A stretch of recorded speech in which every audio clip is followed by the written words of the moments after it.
We will have more on the situation in Iran in just a moment, but we want to talk about this. Investigators in Texas are looking into possible ties to terrorism in the deadly mass shooting at a bar in Austin over the weekend. A gunman opened fire outside a popular bar early Sunday. 3 people were killed and 14 others injured.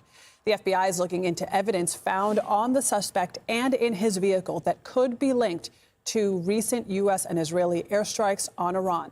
CBS News correspondent Jason Allen is live with us from Austin this morning. Jason, what do we need to know about how this shooting unfolded? Yeah, good morning. So the way that police described the shooting to us was that this happened in this area, the bars. This was the bar that it was focused on back behind me.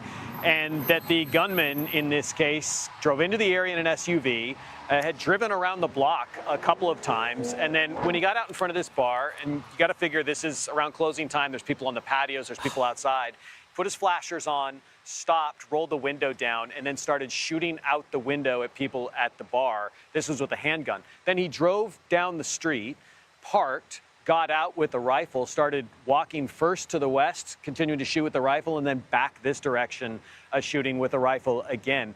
Police were here in less than a minute. There were 3 officers that then stopped and killed that gunman, but not before. As you mentioned, he killed 2 people and injured 14 others here at this bar.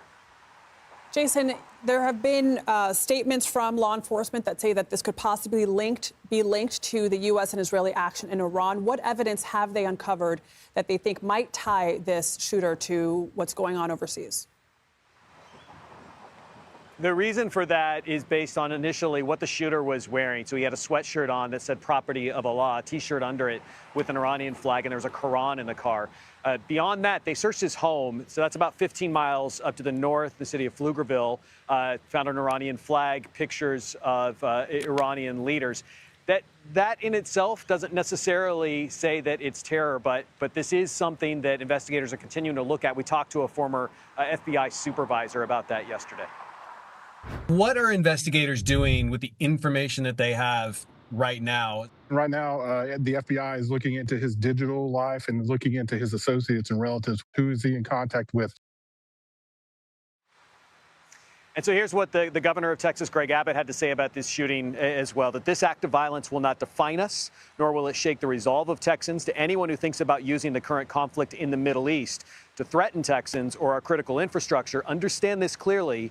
Texas will respond with decisive and overwhelming force to protect our state. I'll add that sources close to the investigation have also told CBS News that this shooter had a documented history of mental health issues. That also remains part of this investigation moving forward. All right, Jason Allen with all the latest details from Austin. Thank you so much.